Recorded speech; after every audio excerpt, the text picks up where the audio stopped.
ರಾಷ್ಟ್ರೀಯ ಸ್ವಯಂ ಸೇವಕ ಸಂಘ ಅಂದ್ರೆ RSS 100 ವರ್ಷಗಳನ್ನ ಪೂರೈಸಿದಂತ ಸಂದರ್ಭದಲ್ಲಿ ಅಂದ್ರೆ ಶತಾಬ್ದಿ ವರ್ಷದಲ್ಲಿ ಏನ್ ಕೆಲಸ ಮಾಡ್ತಾ ಇದೆ ಅಂತ ಪ್ರಶ್ನೆ ಯಾರಾದ್ರೂ ಕೇಳಿದ್ರೆ ಅದಕ್ಕೆ ಉತ್ತರ ಇಲ್ಲಿದೆ.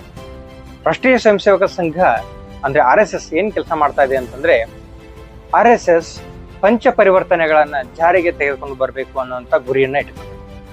ಪಂಚ ಪರಿವರ್ತನೆಗಳು ಅಂತಂದ್ರೆ ಯಾವುವು?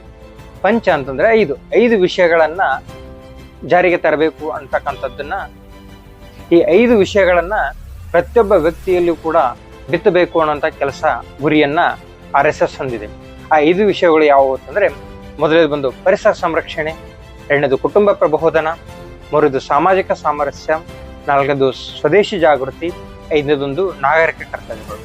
ಈ 5 ವಿಷಯಗಳನ್ನ ನಾವು ಸಮಾಜದಲ್ಲಿ ಜಾಗೃತಿಯನ್ನ ಮಾಡಿ ಜಾರಿಗೆ ತರುವಂತೆ ನಾವೆಲ್ಲರೂ ಕೂಡ ರಾಷ್ಟ್ರೀಯ ಸ್ವಯಂ ಸೇವಕ ಸಂಘದ ಒಂದು ಆಸೆಯಂತೆ ಕೆಲಸವನ್ನ ಮಾಡಿದ್ದೇ ಆದರೆ ಈ ಸಮಾಜದ ಅಮೂಲಾಗ್ರ ಬದಲಾವಣೆ ಆಗತ್ತೆ. ಅನಂತರ ಈ ದೇಶವು ಕೂಡ ಸುಭದ್ರವಾಗತ್ತೆ, ಗಟ್ಟಿಯಾಗತ್ತೆ ಅನ್ನುವಂಥ ವಿಚಾರವನ್ನ ನಾನು ಈ ಮೂಲಕ ವ್ಯಕ್ತಪಡಿಸ್ತಾ ಇದ್ದೇನೆ.